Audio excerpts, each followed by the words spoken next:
Assalamualaikum warahmatullahi wabarakatuh. Kita kembali lagi di program podcast Radar Sulteng Podcast Show. Dan hari ini kita kehadiran tamu istimewa, Pak Amran Batalipo.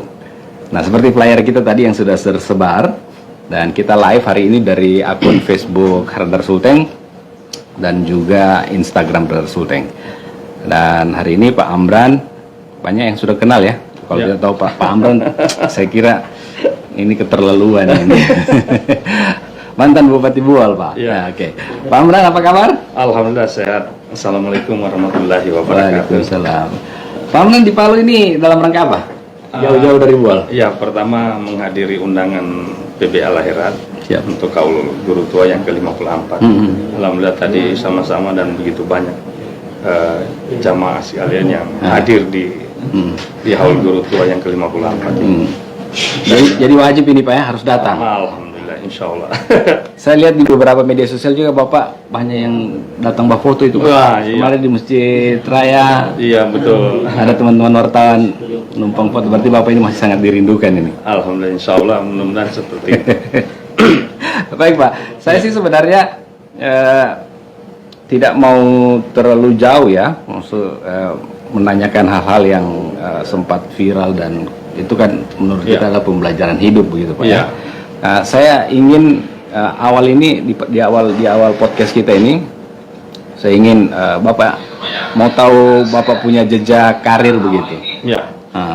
Bapak punya jejak karir sebelum terjun ke politik. Katanya saya dengar pernah jadi penjual ikan Pak. Ya, kalau jejak karir, alhamdulillah setelah saya selesai pendidikan S1, pertama berkarir di koperasi, koperasi unit desa yang ada di wilayah Buol.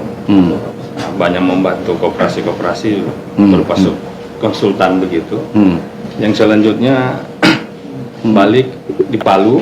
Di Palu saya mungkin dikenal di Masomba itu Daeng Amran. Oh gitu ya? Daeng Amran. Berarti pernah jalan ikan di Palu ya? Jalan di Palu, alhamdulillah di Pasar Impres. Saya kalau ditanya masih ingat nggak Daeng Amran? Itu masih mereka ingat dan saya. Iya. Setelah selesai bisnis usaha ikan dan buka usaha komputer.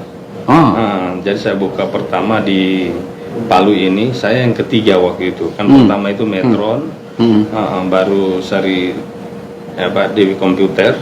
Baru Trikom Computer Center saya buka di Jalan Mengisidi. Alhamdulillah, dan saya buka pertama di Kabupaten. Sesudah buka di Palu, saya buka cabang pertama di Toli-Toli. Kabupaten Buol Toli. Masa itu masih bergabung. Setelah itu ya baru ikut-ikutlah diajak sama teman-teman untuk berkarir di politik. Jadilah ketua Golkar di Kecamatan Bokat. Setelah ketua Golkar Kecamatan Bokat, alhamdulillah proses pemilihan pada awal-awal reformasi pada tahun 97 dan 99, alhamdulillah jadi lagi terpilih anggota DPRD Kabupaten Buol Toli-Toli di Toli-Toli.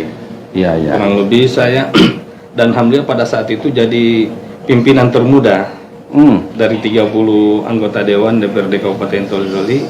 2007 Pak? Iya, 99. Tahun 99 ya sampai 2007 setelah Buol dimekarkan jadi kabupaten, ya tentukan seluruh daerah pemilihan Kabupaten Buol itu yang 5 kecamatan mewakili dibalik-balik ke DPRD Buol setelah terbentuk, dan alhamdulillah saya terpilih secara aklamasi jadi ketua DPRD Kabupaten Buol yang pertama di pertama mekar jadi ketua pertama. Tahun 2 periode lagi. 2 periode. Luar biasa. Iya. Oke. Jadi pada saat itulah proses pemilihan DPRD, bahkan diperhadapkan dengan ini daerah baru yang baru dibentuk, ya tentu kan melaksanakan pemilihan bupati yang definitif. Alhamdulillah prosesnya dan begitu panjang demokrasinya. 20 anggota dewan, dua pasang calon, dua kali draw malah. Itulah proses perjalanan karir dalam politik itu seperti itu. Iya. Oke. Nah, itu singkatnya Pak ya. Nah, saya mau ke ini Pak. Waktu Bapak menjabat bupati itu ada beberapa program yang menurut kami itu adalah gebrakan baru Bapak lakukan. Nah, seperti program pendidikan gratis, beasiswa dan mahasiswa. Nah itu idenya dari mana awalnya itu Pak? Saya melihat kasihan kan masyarakat yang prasejahtera yang banyak orang Bole itu kan suka belajar, suka bersekolah, suka menikmati pendidikan. Ya. Cuma permasalahannya kan tidak semua mampu untuk membiayai anaknya dalam rangka mengikuti pendidikan, apakah mulai dari TK sampai SLTA. Kadang-kadang banyak yang putus sekolah. Ya. Ide-ide itu muncul pada saat saya jadi anggota dewan. Karena saya ketua DPRD mungkin di Sulawesi Tengah bahkan di Indonesia yang sering melakukan kunjungan kerja per desa dalam rangka menjemput aspirasi masyarakat yang ada di desa. Itu yang saya lakukan pada saat saya jadi ketua DPRD. Dari situlah saya banyak menjemput keinginan masyarakat, aspirasi masyarakat, bagaimana kami ingin melanjutkan pendidikan anak kami, tapi kami tidak mampu untuk membiayai pendidikan. Dari ide-ide itulah sehingga saya sudah niatkan. Betul. Satu saat saya kalau maju bupati, insya Allah saya akan memprogramkan pendidikan gratis. Bahkan pada saat itu memang yang dua daerah, Jemberana Bali dan Kabupaten Buol, bahkan di Sulawesi, di Indonesia Timur, yang pertama adalah memang Kabupaten Buol yang melaksanakan pendidikan gratis dari TK sampai SLTA dengan APBD kurang lebih 400 miliar, tapi mampu membiayai. Mampu ya? Mampu membiayai hal itu. Manajemennya Bapak yang luar biasa. Karena saya pertama didukung dengan pengalaman jadi 2 periode ketua Banggar, ketua panitia anggaran di DPRD Kabupaten Buol, dan melihat dari struktur APBD dan keinginan masyarakat. Alhamdulillah itu yang saya lakukan dan alhamdulillah didukung oleh semua masyarakat, dan buktinya pemilu kada pertama di Indonesia secara langsung, yaitu saya ikut salah satu kesempatannya di seluruh Indonesia, ya Buol, Kabupaten Buol melaksanakan pemilu kada yang secara langsung yang pertama. Dan alhamdulillah dari 5 pasang kami terpilih dengan suara terbanyak. Sehingga karena kami sudah terpilih, ya saya laksanakan pendidikan gratis, dan bukan hanya pendidikan gratis dari TK sampai SLTA, bahkan masyarakat yang prasejahtera itu kami bedakan dengan yang kan hanya syaratnya KTP Kabupaten Buol aja. Jadi yang prasejahtera kita tambahkan programnya, yaitu diberikan seragam sekolah gratis. Dan buku-buku, bukan cuma gratis tapi baju gratis juga. Baju gratis, seragam sekolah gratis, buku-bukunya juga gratis bagi yang prasejahtera. Jadi di situ ada perbedaan antara masyarakat yang prasejahtera dengan yang mampu. Baik. Tapi yang mampu semua, yang mulai dari anak yang prasejahtera, yang setengah miskin, yang pura-pura miskin pun semua digratiskan. Jadi tidak ada yang dianaktiri, semua sama perlakuannya, hanya yang membedakan itu. Tetapi dari sisi itu juga ada program bisekolah gratis. Bisekolah. Jadi di zaman itu sudah ada bisekolah. Sudah ada bisekolah gratis, mulai kami laksanakan dari tahun 2008 itu. Kan saya terpilih 2007 bulan Oktober, dilantik jadi bupati. Alhamdulillah kami bersama DPRD Kabupaten Buol pada saat itu, anggota dewan setuju semua untuk melaksanakan itu. Yang berikut ada juga kesehatan gratis, kami sudah jalankan.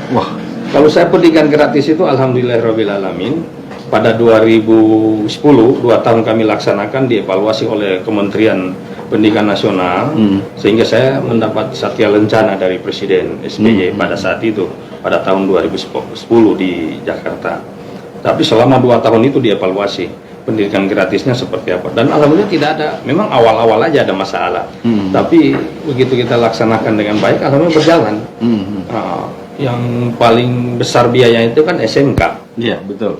SMK itu kalau PSG kan luar biasa, itu jutaan rupiah. Dan sekarang ini saya dibanding dulu, setelah 10 tahun Buol saya tinggalkan, itu luar biasa.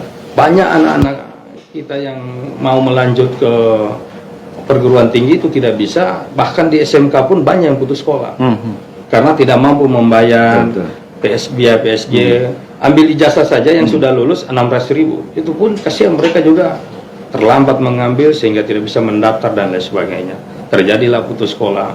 Yakin dan percaya kalau banyak yang putus sekolah, pengangguran banyak, pasti kemiskinan meningkat. Karena itulah kondisi. Padahal Anak-anak BOL itu sumber daya manusia yang sangat baik, sangat bagus, dan sangat potensi untuk itu. Harus disupport, Pak. Iya, harusnya disupport. Bagaimana caranya? Ya. Kadang-kadang ada alasan sekarang, katanya SLTA itu sudah berdasarkan regulasi yang baru, itu diambil alih oleh provinsi. Ya.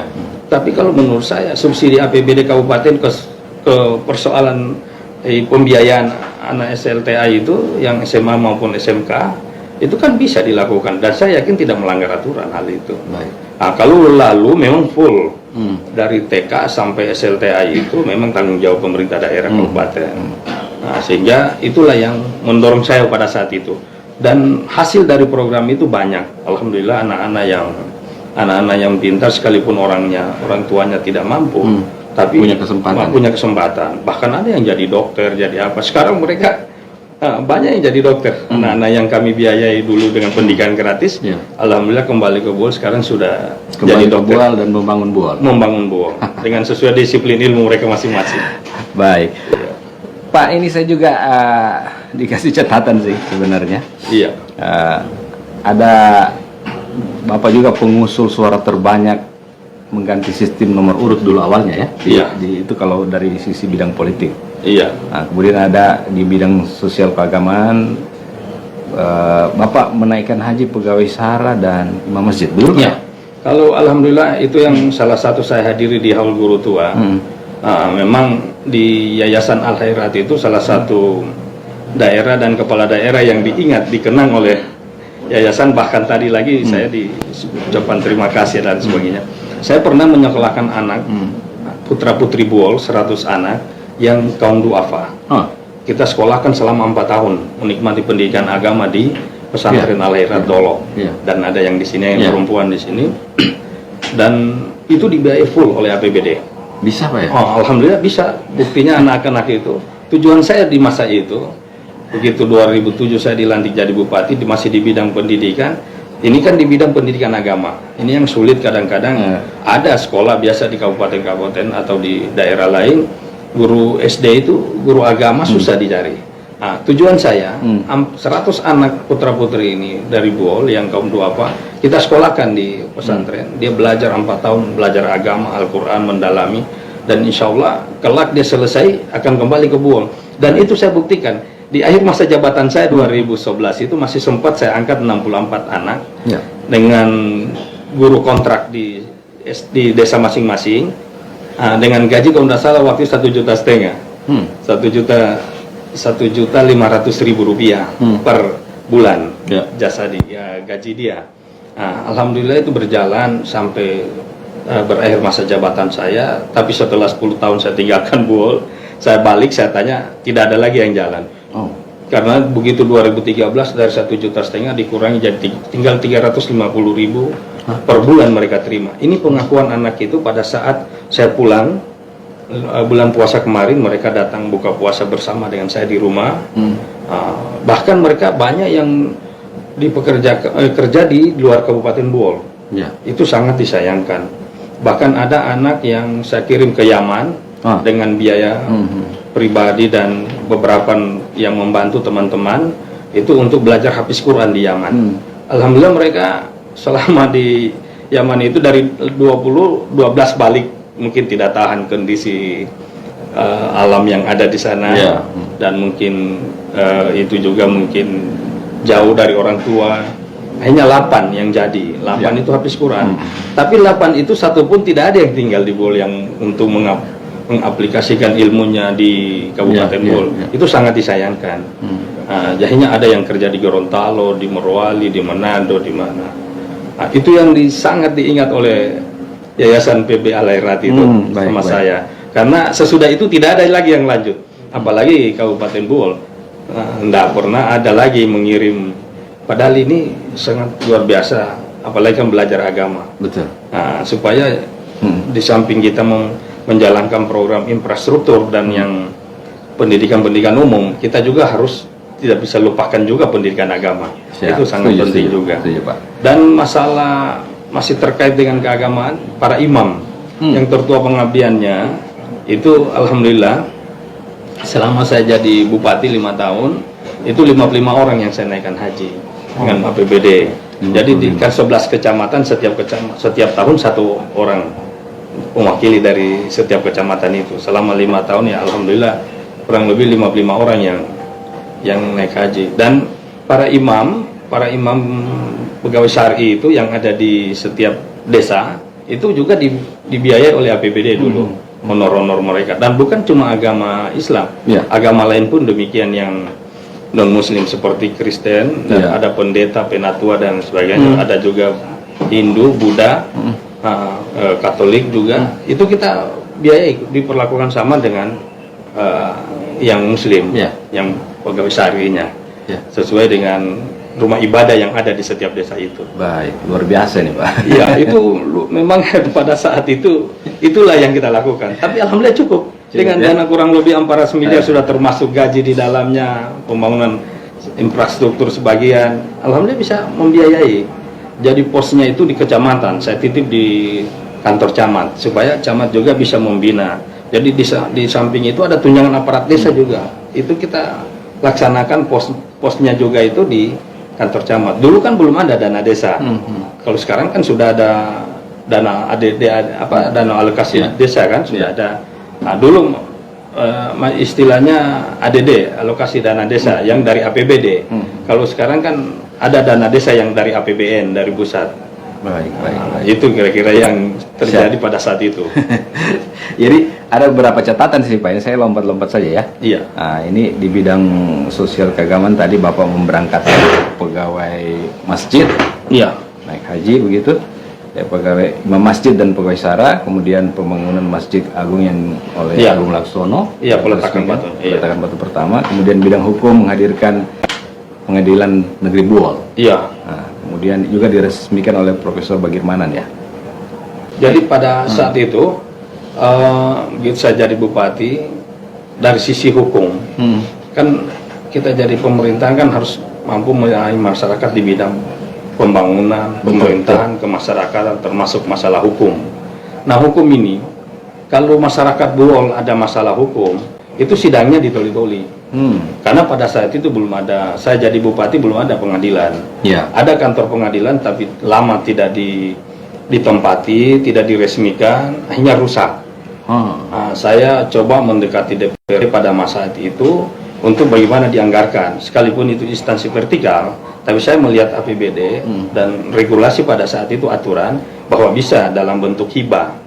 Nah, kami anggarkanlah, dan bukan cuma pengadilan yang dianggarkan, termasuk pembangunan Polres Buol, Polres sementara itu di Polsek Biau, termasuk pembangunan kantor kejaksaan Buol.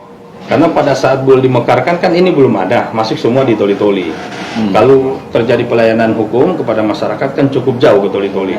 Pada masa itu kurang lebih 5 jam perjalanan. Jadi kalau masyarakat Buol berhadapan dengan hukum, sidangnya ditoli-toli. Itu yang menurut saya sangat besar biaya dalam masyarakat menuntut keadilan. Untuk mendapatkan keadilan masyarakat itu dari sisi hukum sangat besar biayanya dan waktunya cukup panjang dan memakan waktu yang lama. Jadi akhirnya saya alhamdulillah APBD kan bangunlah pengadilan. Nah, karena ini dibangun sebagian besar oleh APBD dan sharing APBN, ya saya minta agar Mahkamah Agung yang Ketua Mahkamah Agung yang meresmikan. Datanglah beliau Profesor Dr. Bagirmanan bersama ibunya dan beberapa hakim agung datang di Buol meresmikan pengadilan negeri Buol yang dibiayai sebagian besar oleh APBD Kabupaten Buol. Luar biasa. Itu yang alhamdulillah berjalan sehingga masyarakat Buol yang menuntut keadilan dalam menghadapi proses hukum, alhamdulillah mereka sudah sidangnya di Buol. Itu yang tidak perlu jauh-jauh kita lagi. Permudah. Kalau bisa dipermudah, kenapa harus dipersulit? Kan begitu. Jadi kita permudah pelayanan masyarakat pada saat itu. Oke. Iya. Nah, saya informasikan juga sahabat podcast, kita di studio lagi rame karena Pak Amran ini ada beberapa pengawal atau pendukung. Iya, jadi itu tadi di bidang hukum. Ada juga di bidang infrastruktur pembangunan jembatan Buol. Iya. Kalau negeri lama, gimana itu Pak maksudnya? Iya, kalau pembangunan infrastruktur di samping kita membangun non fisik, membangun sumber daya manusia yang khusus di pendidikan, kesehatan dan hukum tadi yang saya sebutkan. Kita juga membangun infrastruktur. Begitu 2007 saya jadi bupati kan, perkantoran pemerintah daerah Kabupaten Bogor semua sifatnya ngontrak di rumah-rumah masyarakat. Nah, ini kan sebenarnya dari sisi ini Bogor jadi kabupaten harusnya mampu untuk melakukan itu, membangun. Nah, kalau kontrak-kontrak rumah masyarakat terus, habis masa kontrak kan diusir sama masyarakatnya. Akhirnya kami bangun kantor bupati pertama, kami bangun dengan multi years, bertahap pembangunannya, karena kalau bangun sekali kan APBD tidak mampu. Kami bangun, DPRD juga dibangun, dan 24 dinas badan kantor yang dibangun, termasuk rumah sakit umum Buong dan perkantoran-perkantoran lain. Nah, termasuk jalan jembatan. Ini yang terkait dengan pengembangan infrastruktur. Termasuk jalan yang perkantoran Kabupaten Bogor itu kan rawa. Itu tidak ada bangunan apapun, itu sawah. Awalnya sawah, dan kantor bupati itu gunung yang saya suruh potong. Pada saat saya dilantik jadi 2007 itu saya ingat Pak Paliujo yang melantik saya pada saat itu di DPRD dalam sidang paripurna. Pada saat itu saya minta sama beliau meletakkan batu pertama kantor bupati. Selesai dia meletakkan batu kantor bupati, dia tanya sama saya, Pak Bupati, ini ada APBD-nya? Saya bilang belum ada, Pak. Kenapa sudah diletakkan? Saya bilang itulah semangat. Saya bilang, Pak. Nah, kalau sudah diletakkan batu, otomatis insya Allah kita akan semangat, akan cepat untuk mencari dana. Akhirnya habis, karena saya dilantik 2 hari lagi sebelum Lebaran, akhirnya jadi beban buat beliau, Pak Paliujo. Begitu sesudah Lebaran, saya diundang ke Palu, ayo kita ke Jakarta, cari dana untuk pembangunan. Alhamdulillah sisa-sisa anggaran dikumpulkan di Kementerian Dalam Negeri, di Biro Bangda. Lalu kita dapat dana 8 miliar lebih. Itulah langkah pertama pembangunan kantor bupati. Setelah itu jalan yang ke Lakia itu kan semua orang mengatakan, kalau kita dari Palu jalannya bagus, kalau sudah masih tidur di dalam mobil itu berarti belum tiba di Buol. Tapi kalau sudah mulai goyang-goyang dan kita terbangun dari tidur di dalam mobil, itu sudah Buol. Rusak betul jalannya. Itu yang sering para sopir-sopir yang menyampaikan masyarakat dan lain sebagainya. Dari situlah saya lihat kondisi. Alhamdulillah saya berjuang. Dengan waktu itu kami bawa komisi Ketua DPR RI Pak Agung Laksono bersama Komisi 5 dan Banggar serta Dirjen Bina Marga. Kami bawa ke Buol, saya bawa ke Buol untuk melihat kondisi Buol. Nah, jembatan itu kan jembatan kayu, itu panjangnya 200-an meter, yang satu 100-an meter lebih, hampir 300 meter lah yang satunya itu hanya pakai kayu. Nah, pada posisi itu luar biasa teknik yang saya lakukan. Jembatan habis diperbaiki, saya suruh bongkar lagi. Maksudnya apa? Biar kelihatan itu air sungai dari atas jembatan. Dan pada saat Pak Agung Laksono saya bawa ke Buong, pada saat itu tahun 2008 sudah, akhirnya saya yang nyetir mobil, beliau di samping saya, dia bilang panjang sekali jembatan Pak Bupati. Sebenarnya jembatan ini Pak, yang kecelakaan di sini baru 99 orang ini. Dia bilang kalau lagi 100. Satu lagi 100. Kalau begitu jangan kita 100, dia bilang. Saya bilang mudah-mudahan tidak, Pak. Dia takut sekali. Dia pikir jangan sampai jatuh di jembatan itu. Begitu sudah lewat, kita melewati jembatan, menyeberang, sampai di sebelah, dia langsung turun dari mobil, tunggu saya foto dulu jembatannya. Dia foto jembatan apa segala macam, termasuk Negeri Lama. Seharusnya dia tidak ke sana. Saya bagaimana cara saya, karena saya tahu dia dari Golkar, saya juga di Golkar masa itu. Akhirnya kita bikin acara di Kecamatan Bokat. Mau dan tidak harus lewat dari jembatan itu. Wah, ini jembatan, inilah saya bilang jembatan yang menurut masyarakat Buol, sekalipun sudah 70 tahun lebih kita merdeka, masyarakat Buol belum merasa merdeka dengan jembatan ini. Akhirnya jembatan inilah saya bilang penderitaan masyarakat yang kurang lebih 70 tahun. Alhamdulillah begitu beliau tiba di Jakarta, saya diundang untuk presentasi di Cikeas di hadapan Bapak Presiden bersama beliau. Saya bawa proposal, ini alhamdulillah dapat dana bantuan luar negeri yang dari Papua diambil dari mana, digeser ke Buol. Jadi jalan itu yang saya bilang yang kurang lebih 10 km yang sangat parah di perbatasan Buol dan Toli-Toli. Alhamdulillah itu dibangun bersamaan 2 jembatan kurang lebih 300-an miliar, hampir 500 miliar anggaran infrastruktur yang dibangun pada saat itu. Nah, dengan cara-cara itulah, termasuk bandara. Itu dulu tidak ada bandara yang dibangun oleh almarhum Bapak Insinyur Abdul Karim Bowo, Bupati pertama Buong. Itu, tapi setelah dibangun kan tidak ada pesawat lewat-lewat, tidak dipakai, tidak digunakan, akhirnya tumbuhlah pohon-pohon jadi hutan lagi, hutan belantara. Nah, kami begitu saya jadi bupati, saya datang ngobrol baik-baik dengan Dewan Perwakilan Rakyat Daerah masa itu, alhamdulillah disetujui kita gunakan APBD kalau tidak salah kurang lebih 20-an miliar, bangun kurang lebih 700 meter kita aspal, kan dulu belum diaspal. Di aspal, baru saya suruh resmikan Menteri Perhubungan. Dia tidak tahu bahwa ini APBD yang membangun. Setelah diresmikan, saya sambutan bahwa ini, saya bilang ucapan terima kasih masyarakat Bos sesuai kemampuan APBD yang membangun bandara ini dari pembukaan awal kita tingkatkan sampai pengaspalan landasan. Ini adalah APBD Kabupaten Buol. Alhamdulillah dengan itu beliau merasa tersandung karena kita bantu dengan APBD. Tahun depannya dia bantu. Jadi sekarang bandara Buol sudah 1.500 meter. Nah, kita bangun 700, dia bangun 800 meter APBN sampai peningkatan semuanya sampai hari ini. Jadi alhamdulillah sudah bisa dilewati oleh Boeing sebenarnya sudah bisa, karena sudah 1.600 kurang lebih sekarang. Banyak peningkatan berarti Pak. Itulah yang dilakukan dengan cara kita pada saat itu kan tidak seperti sekarang gila-gilaan Pak Jokowi membangun infrastruktur. Kalau dulu kan Pak SBY kan infrastruktur tidak terlalu di nomor 2 kan lah. Genjot Jadi genjot dengan cara kita masing-masing untuk bagaimana mendapatkan itu. Itulah yang saya lakukan dengan pola-pola seperti itu. Luar biasa. Luar biasa Pak Amran. Banyak yang merindukan Bapak ini. Insya Allah, amin. Baik Pak, saya agak berbelok sedikit, tidak apa-apa ini Pak. Tidak apa-apa, Iya. Kalau tadi kita bicara soal bagaimana pengalaman politik, bagaimana karir Bapak Pak Amran, sehingga mulai dari dagang ikan, kemudian buka usaha komputer, pedagang antar pulau hasil bumi. Begitu banyak pengalaman Bapak yang pada saat itu Bapak akhirnya berada di titik Bapak menjadi bupati. Nah, saya agak sedikit serius ini Pak. Siap.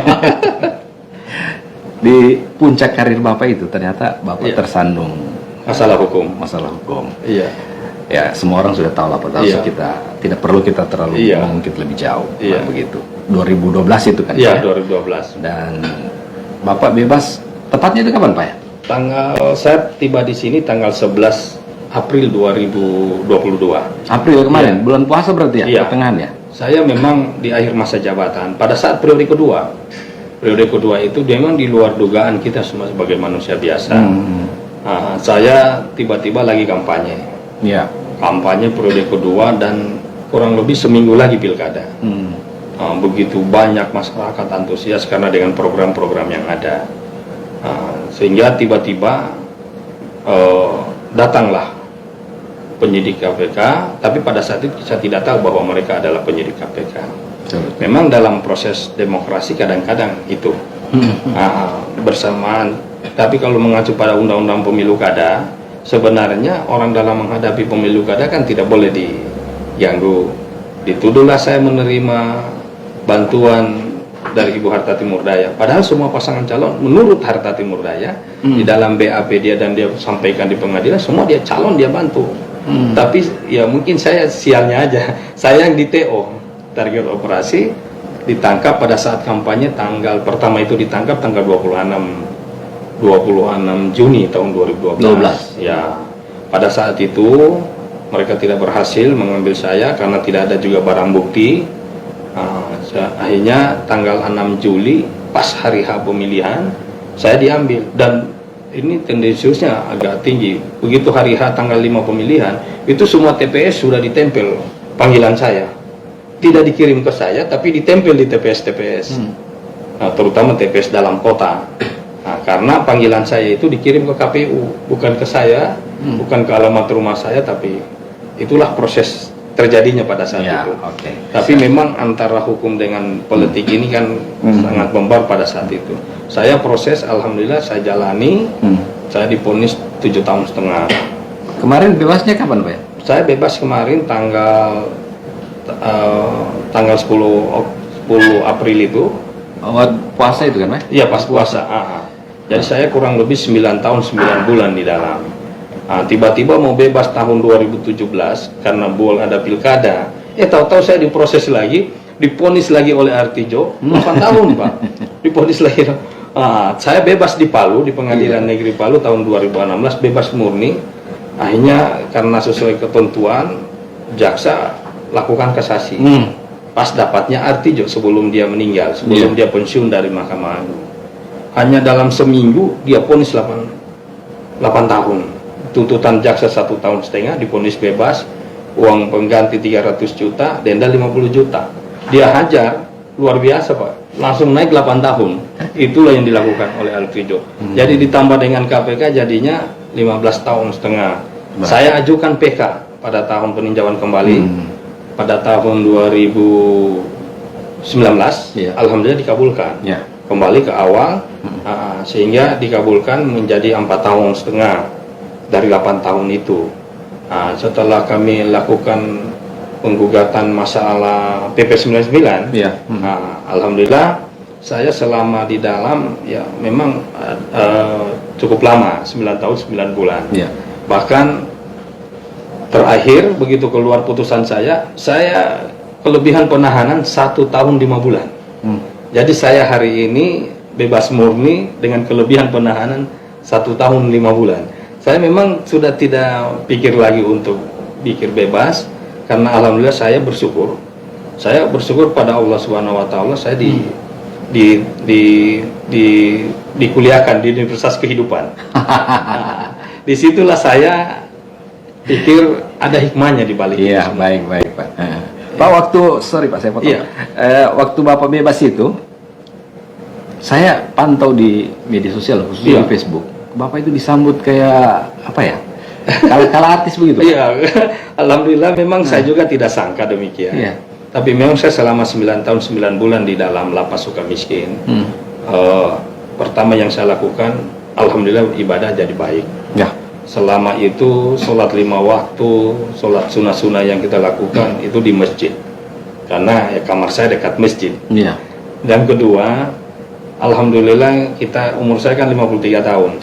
Saya hatam Quran, hatam Quran selama di lapas 9 tahun 9 bulan, melebihi dari umur saya, kurang lebih 100 kali. Luar biasa. Untuk hatam Quran 100 kali lebih hatam Quran. Itu juga mungkin yang alhamdulillah memang pada saat kita terzolimi, terjadi hal-hal yang dilakukan kepada saya, alhamdulillah begitu saya bebas, mulai dari Jakarta teman-teman semua banyak yang mungkin karena sudah rindu, sudah lama tidak ketemu. Begitu sampai di sini, warga Buol yang ada di Palu jemput di bandara, begitu banyak manusia di bandara Palu. Setelah saya pulang ke Buol, itu lebih banyak lagi, puluhan ribu yang jemput itu, yang dari batas Buol, ke dari Lakuan Buol ke itu, dari Lakuan Buol ke kota Buol, itu seharusnya cuma memakan waktu 1 jam. Saya kurang lebih 3,5 jam. Karena hampir setiap desa itu ditahan masyarakat, turun dari mobil, salaman dengan tangisan dan lain sebagainya. Sampai di Kelurahan Buol itu malam hari luar biasa. Saya memang tidak sangka bahwa penjemputan masyarakat kala-kala seperti menjemput panglima perang ya. Yang apa namanya, kalau hanya artis mungkin jauh kala. Seperti itulah masyarakat Buol, kerinduannya kepada saya, dan saya memang rindu. Ini terjadi kenapa? Karena memang pemerintahan di zaman saya itu, saya memang sering sampaikan pada bawahan saya, kita sebagai pemerintah, sebagai bupati sampai ke bawah, kita bukan untuk dilayani oleh rakyat. Kita harus betul-betul melayani rakyat. Apa yang menjadi kebutuhan rakyat. Dan saya minta jangan ada sekat antara masyarakat dengan pejabat. Baik. Jadi saya siapapun dia, saya terima, peluk-pelukan, salaman. Kan Rasulullah memimpin seperti itu. Jadi mau apakah itu lawan politik dan lain sebagainya, semua sama di mata kita. Begitu terjadi saya diganti, saya kan dulu jadi bupati, tiap tahun itu kunjungan kerja per desa. Jadi saya dekat dengan masyarakat di desa, di kota, dan pokoknya masyarakat Bol pada umumnya. Jadi itulah kondisinya. Saya juga tidak sangka sampai saya di Bol itu kan masih ada kurang lebih seminggu baru Lebaran. Seminggu itu saya tidak bisa istirahat, diundang di mana-mana lakukan safari Ramadan seperti dulu waktu saya bupati. Sampai banyak masyarakat ini bupati kami, bupati rakyat sudah datang katanya. Iya, Pak, saya sebentar akan menanyakan soal pers Bol, tapi tahan dulu Pak. Iya, siap. Nah, saya ingin ini Pak. Selama Bapak bilang tadi kuliah kehidupan. Iya, di Universitas Kehidupan. Di Universitas Kehidupan. Apa pembelajaran penting yang Bapak dapatkan? Pembelajaran penting yang saya dapatkan dari itu, makanya saya sudah sampaikan tadi, saya sangat bersyukur Allah uji saya untuk mendapatkan masalah hukum dan diproses hukum, dan saya sebagai warga negara Indonesia yang baik, saya taat hukum, saya jalani semua, dan saya ikhlas dan pasrahkan kepada Allah Subhanahu wa Ta'ala. Hikmah di balik ini banyak yang saya petik. Pertama, bagaimana arti kehidupan itu. Kita hidup, siapa sebenarnya saudara kita yang dekat, siapa sahabat kita yang baik, yang abadi, dan betul-betul kita tahu, dan siapa-siapa orang-orang yang menzalimi kita. Dan alhamdulillah saya, orang-orang yang menzalimi saya sudah doakan, insya Allah dia mendapat hidayah dari Allah Subhanahu wa Ta'ala, dan seluruh amal ibadahnya diterima oleh Allah Subhanahu wa Ta'ala. Jadi itu yang pertama, yang itu ibadah kita jadi baik, dan kehidupan kita juga jadi tahu bagaimana kita bermasyarakat. Jadi kita itu ibaratnya dicuci lah. Kita betul-betul di sana, dan alhamdulillah saya ditahan di Lapas Sukamiskin, itu lapas wisata dan religius. Jadi di situ banyak habis-habis Quran yang keluar dari itu. Kalau kita di sini mungkin di luar, baca Quran itu mungkin satu hari satu juz itu kita merasa sudah sangat banyak. Tapi alhamdulillah saya di sana dalam satu hari itu bisa 5 juz. Sehingga dalam seminggu saya bisa khatam Quran. Luar biasa. Itu satu luar biasa bagi saya itu. Nah, itu yang kedua, kalau bulan puasa bulan Ramadan itu kalau kita sholat tarawih, mungkin di Sulawesi Tengah kita cari sulit dapat masjid yang 1 juz 1 malam. Kalau saya di sana memang di Sukamiskin ada 2 kelompok. Kelompok pertama itu 8 rakaat juga, tapi surat-surat pendek. Nah, kelompok saya ini selama 9 kali puasa saya di sana, itu kami kelompok yang 1 malam tarawih kami itu 3 juz. Jadi dalam sebulan 30 hari kami 3 kali khatam Quran. Baru sholat tarawih ini. Baru sholat tarawih, belum lagi. Jadi kami sudah terlatih dengan biasa berdiri lama, penuh kesabaran, keikhlasan, dan penuh khusyuk dalam ibadah. Itu yang menurut saya, sampai saya itu lupa mengurus pembebasan. Untuk ada anak saya itu yang dokter Agris, itu yang ngurus. Ternyata dia bilang, Papa sudah lebih penahanannya Papa, sudah 1 tahun 5 bulan. Karena kami alhamdulillah di sana ada komunitas suka Quran namanya. Sukamiskin ada suka Quran, kami suka Quran. Alhamdulillah Bapak ini segar ya. Alhamdulillah segar. Baik Pak, seperti saya sampaikan tadi, di Bol itu punya klub bola yang di awal-awal. Iya. Saya ingat juga kayaknya Bapak juga yang menginisiasi kan. Iya, betul. Pers Bol. Pers Bol. Nah, iya. Itu sempat sampai di Liga 1 kan Pak? Atau Liga 2? Liga Utama. Oh, sampai di Liga Utama? Liga Utama. Wow. Itu luar biasa Pak. Itu gebrakannya Bapak tuh? Iya. Bisa cerita sedikit Pak? Ya, insya Allah. Jadi, sejarahnya itu Pers Bol, begitu saya Ketua DPRD, diserahkan oleh almarhum Pak mantan Wakil Bupati Bol, Pak Alino. Dia Ketua Pers Bol. Karena saya pikir gini, kita membangun Bol ini tidak hanya memperlihatkan, mempertontonkan infrastruktur yang ada, tapi harus kita bangun juga sumber daya manusianya. Karena saya yakin dengan olahraga itu salah satu alat juga untuk mempromosikan daerah. Apalagi bola. Betul. Di Indonesia bahkan di dunia ini kan olahraga yang paling banyak penontonnya, penggemarnya adalah bola kaki. Sampai di kampung-kampung. Kampung-kampung. dari tingkat internasional sampai tingkat kampung itu. Itu luar biasa. Jadi itu yang saya lakukan. Alhamdulillah Persibul Buol diserahkan ke saya. Pada saat itu divisi 3, Pak. Liga 3 atau yang sekarang dikenal Liga 3. Kalau dulu namanya divisi 3, saya uruslah bagaimana divisi 3 ini pertandingan antar kabupaten yang ada di Sulawesi Tengah, antar klub yang ada. Alhamdulillah kami juara 1 Persibul Buol. Dalam kurang lebih 6 bulan saya pegang. Nah, pada saat itu APBD tidak boleh membiayai bola, Mas. Berani membiayai bola bisa masuk penjara kepala daerahnya. Jadi pada saat itu, karena alhamdulillah saya ada banyak teman lah, banyak teman yang membantu, berhasil. Akhirnya kita masuk divisi 2. Divisi 2 naik lagi ke divisi 1. Yang divisi 1 baru masuk divisi utama. Pada saat dia masuk divisi utama sudah promosi ke Liga Super yang sekarang Liga 1. Yang sekarang dengan Liga 1, tiba-tiba saya dapat musibah itu, dapat ujian dari Allah Subhanahu wa taala.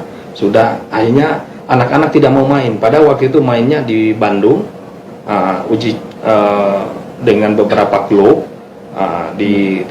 main di Persib di apa namanya, di Stadion Jawa Barat yang di Bandung. Akhirnya anak-anak tidak main karena saya dapat musibah. Di situ kita gugur. Jadi tetap pada terakhir itu divisi juara 2 kita Liga Utama, Pak. Nasional. Liga 2. Prestasi luar biasa. Tapi begitu saya balik dengan 10 tahun saya tinggalkan Buol, saya sangat kecewa sekali. Sama dengan masyarakat Buol juga sangat kecewa. Sekarang Persibul Buol dari Liga Utama turun jadi divisi 1, akhirnya turun Liga 2, dari Liga 2 turun ke Liga 3. Di Liga 3 lagi didiskualifikasi selama 3 tahun karena mereka palsukan data-data pemain. Sekarang kan tidak boleh main-main begitu. Sayang sekali. Jadi Persibul Buol sangat disayangkan, padahal itu salah satu ikon Buol untuk sampai main malam, Pak. Di Sulawesi Tengah kan jarang main malam. Alhamdulillah di Buol kita lakukan main malam, Pak. Bahkan dari Biak, dari Bali, pernah Bali kau main di Buol pada masa saya. Jadi begitu sekarang sudah Liga 3 didiskualifikasi 3 tahun, gagal. Padahal saya berharap masa itu Pak Abdullah Batalipu bisa melanjutkan, Pak Wakil Bupati sekarang, tapi ternyata tidak bisa. Sangat disayangkan. Dan itu pemain-pemain bola di zaman saya kasih jadi pegawai negeri sipil, Pak, yang sudah memenuhi syarat. Itu yang memberi semangat. Karena kenapa? Banyak olahragawan yang menurut saya sudah mengharumkan nama negara, nama daerah, tapi tidak ada kepedulian dari pemerintah daerahnya. Di zaman saya kasih jadi pegawai, Pak. Begitu saya pulang baru-baru, mereka datang semua rame-rame di rumah. Pak, jadi saya bilang, bagaimana kabarmu? Kamu sudah ini? Alhamdulillah, dia bilang, Pak, saya sudah golongan 3A sekarang. Karena gaji saya dapat, saya ikut pendidikan S1 sarjana penyesuaian ijazah. Itu yang luar biasa, Pak. Tapi saya sangat sedih begitu tahu Persibul Buol yang harusnya sudah Liga 1 sekarang jadi Liga 3 didiskualifikasi 3 tahun lagi, Pak. Kasihan. Makanya jadi tidak ada lagi satu alat olahraga yang kita perkenalkan mempromosikan Buol. Padahal dengan Persibul Buol itu luar biasa, Pak. Itu yang ada sekarang, kondisi sekarang ini. Baik Pak, itu pertanyaan terakhir saya. Tapi saya punya pertanyaan paling terakhir. Saya sebenarnya ingin diskusi atau ngobrol sama Bapak lebih jauh, tapi supaya penontonnya penasaran lagi, bisa kita undang lagi kalau Bapak lalu. Ini pertanyaan paling terakhir saya, Pak. Ini kan mau menjelang 2004. 2024. 2024, sorry. 2024. Nah, ini tahun politik, Pak. Pak. Saya ingin, ini ditonton masyarakat ini, Pak. Mungkin termasuk masyarakat Buol. Saya mungkin pengen tahu juga. 2024 Bapak mau melanjutkan karir Bapak menjadi bupati atau mau ke DPR atau mau kemana nih, Pak? Jelas. Jadi pada intinya sebenarnya saya awalnya itu masih di lapas masih di dalam lapas Sukamiskin. Saya tidak berpikir lagi untuk terjun di politik. Tapi begitu saya lihat kondisi Buol dan harapan masyarakat dengan tangisan, Pak. Di zaman saya 2 periode ketua DPR dan bupati 1 periode tidak seperti itu masyarakat. Luar biasa ini, Pak, respon masyarakat Buol. Puluhan ribu mereka. Kalau saya datang ketemu di ATM, mereka berkerumun, minta foto, salaman, cium tangan, dan lain sebagainya. Berarti ada yang salah menurut saya. Kenapa respon masyarakat dan harapan masyarakat kepada saya itu untuk kembali berpolitik dan bisa menduduki lagi jabatan bupati, luar biasa. Kalau hari ini pemilihan Pak mungkin bisa 80% menurut survei, survei yang dilakukan oleh beberapa lembaga survei. Jadi melihat kondisi Bol juga, ya masyarakat harapannya untuk diperbaiki kembali Bol. Memang pertama kan pernah radar Sulteng muat, Bol terkotor di Sulawesi Tengah. Kan tidak salah itu pernah ada saya clipping itu korannya itu. Karena saya pikir kalau radar Sulteng kan media massa yang surat kabar yang sangat dipercaya oleh masyarakat Sulawesi Tengah. Apa yang diangkat pasti faktanya begitu. Begitu saya datang di Bol ternyata benar. Waduh, itu selama bulan puasa sampai Lebaran begitu sampah berserakan di mana-mana, sangat kotor, luar biasa. Jadi belum lagi kondisi masyarakat sekarang yang terjadi ketimpangan di Bol itu adalah persoalan ekonomi rakyat. Pengangguran begitu banyak, kemiskinan meningkat, sehingga banyak orang Bol yang karena tidak ada lapangan kerja yang dibuka, Pak. Nah, dari proses itu dengan beberapa partai juga menawarkan saya, sehingga saya melihat kondisi Bol ke depan ini karena akan seperti Bang bilang tadi, ada tahun politik. Ya mudah-mudahan. Ya untuk tahun politik di 2024 ini saya diberikan oleh Allah Subhanahu Wa Taala, insya Allah petunjuk. Karena diberikan umur yang panjang, kekuatan dan kesehatan, insya Allah akan bersama-sama masyarakat dalam menghadapi pesta demokrasi 2024 nanti. Luar biasa, jelas ya. Yang pertama, kenapa saya demikian? Dari kasus yang saya hadapi, kasus hukum yang saya hadapi, alhamdulillah hak politik saya tidak dicabut. Karena berdasarkan amanat Undang-Undang Dasar 1945, yang berhak mencabut hak politik warga negara Indonesia adalah pengadilan. Dari pengadilan negeri Tipikor Palu, Jakarta sampai Mahkamah Agung, alhamdulillah hak politik saya tidak dicabut oleh pengadilan. Dan alhamdulillah saya juga sudah bebas murni sekarang, bahkan lebih 1 tahun lebih. Jadi dalam syarat untuk menuju apakah pilkada atau pemilihan legislatif nantinya, alhamdulillah syarat itu saya penuhi. Nah, berarti bisa mencalonkan. Apakah itu caleg menjadi caleg atau calon kepala daerah. Nah, itu karena hak politik saya tidak dicabut. Memang banyak orang yang bilang bahwa katanya hak politik saya dicabut. Saya bilang yang tahu saya. Karena ada putusan Mahkamah Agung dari PN, PT dan Mahkamah Agung, alhamdulillah tidak ada yang menyatakan mencabut hak politik saya. Adapun aturannya kan begitu. Bisa mantan narapidana tipikor bisa mencalonkan sepanjang hak politiknya tidak dicabut. Alhamdulillah saya tidak dicabut hak politik. Saya kira begitu. Jadi khususnya orang Buol, warga Buol, rakyat Buol. Nah, itu tadi penyampaian bukan saya ngomong ya, Pak Amran. Jadi sudah jelas arahnya mau kemana. Silakan nanti yang menyikapi masyarakat Buol. Insya Allah dapat izin dari Allah. Amin, Pak. Karena semua itu dari Allah semua. Setuju. Baik, asik sekali nih ngobrol kita ini, tidak dirasa lumayan lama begitu. Tapi seperti saya bilang tadi, Pak Amran, bahwa kita akan undang lagi nanti Pak Amran. Insya Allah. Next time kalau Bapak akan ke Palu, makanya jangan lama-lama biar penasaran kata orang. Iya, siap. Baik, di akhir diskusi atau ngobrol kita nih Pak, saya ingin Bapak semacam, kalau kerennya lah begitu, closing statement atau apa yang mau disampaikan Pak, khususnya masyarakat Buol karena Bapak di Buol kan. Insya Allah pada seluruh masyarakat Buol, yang khususnya yang ada di Buol dan pada umumnya masyarakat Buol yang berada di mana saja. Mari kita bersatu, kita bangun itu negeri. Buol sangat menyimpan banyak potensi sumber daya alam. Saya yakin dan percaya ke depan kalau pemimpinnya betul-betul nawaitunya baik untuk negeri, untuk meningkatkan kesejahteraan masyarakat Buol, insya Allah ke depan Buol itu akan selamat tinggal kemiskinan di negeri itu. Karena Buol sangat banyak menyimpan potensi sumber daya alam. Tapi kalau kita tidak gerakan sumber daya alam, kapan rakyat akan menikmati itu dan kapan rakyat akan sejahtera. Tapi kalau kita mampu mendatangkan investor, bisa membuka lapangan kerja di Buol, insya Allah potensi-potensi sumber daya alam yang begitu kaya berlimpah di Kabupaten Buol itu, insya Allah akan bisa membantu mensejahterakan masyarakat Kabupaten Buol. Yang kedua, mari kita jaga keamanan, kedamaian seluruh masyarakat Buol. Mari kita bersama-sama bergandengan tangan untuk menjaga persatuan yang ada di Kabupaten Buol. Nah, karena kalau kita rusuh dan lain sebagainya, yang rugi adalah Buol itu sendiri. Sehingga saya yakin dan percaya silaturahim yang kebiasaan masyarakat Buol saling menyapa itu, insya Allah itu kita pelihara, kita tingkatkan untuk masa-masa yang akan datang.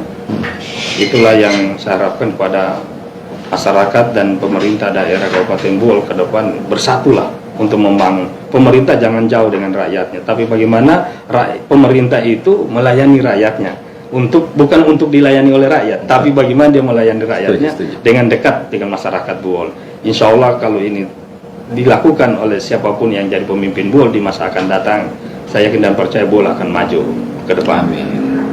Itu yang mungkin. Wow, luar biasa. Terima kasih banyak Pak Amran waktunya. Saya yakin Pak Amran begitu banyak jadwal. Insya Allah. Dan kapan balik Pak? Insya Allah mungkin 1-2 hari saya balik. 1-2 hari. Karena menghadiri itu dulu.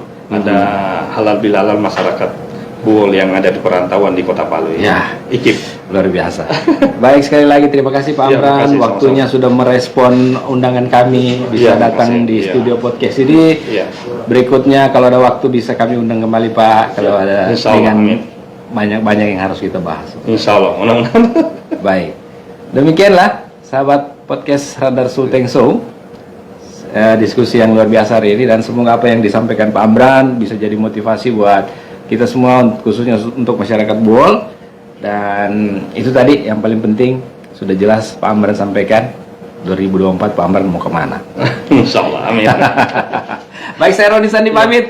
Terima kasih atas kebersamaannya dan sampai baku dapat lagi. Assalamualaikum warahmatullahi wabarakatuh. Selamat sore. Sore biasa.